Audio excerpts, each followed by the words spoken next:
মীনাক্ষীকে একটা কথা জিজ্ঞেস করার ছিল। আচ্ছা, যেই টাইমে তুই একটা টাইম বলেছিলিস যে কলকাটা শিখবো না, মনে আছে? ও কলকা ক্লাস জয়েন করেও আবার আসতো না, যে ও পারবে না বা ভয় করতো, তা সেই জায়গায় দাঁড়িয়ে আজকে কি বলবি? আজকে ম্যাম করতে পেরেছি।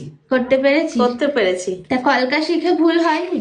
না ম্যাম, অনেক কিছু জানার ছিল, শেখার ছিল, করতে পেরে গেছি, এটাতেই আমার খুব তাহলে happy কলকা happy। ক্লাসটা করছিলিস না কেন একটা টাইম? ভয় পাচ্ছিলাম ম্যাম, পারবো কি পারবো না। আর এখন কি মনে হচ্ছে? এখন মনে হচ্ছে চেষ্টা করলে পারবো। একদম। তা যারা যারা কলকাতাকে এতটা ভয় পাও, সেই জায়গায় দাঁড়িয়ে একটাই কথা বলবো, কলকাতাকে ভালোবাসো, ভালোবেসে কাজটা করো, তো দেখবে তোমাদেরও কাজটা এরকমই হবে, কিন্তু ভালোবাসতে হবে।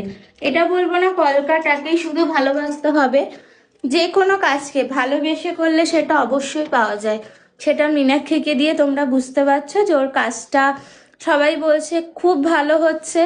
ইভেন আমারও খুব পছন্দের, ওর যে কাজগুলো করছে সত্যি অসাধারণ হচ্ছে। আর তোমাদের কেমন লাগলো অবশ্যই জানিও।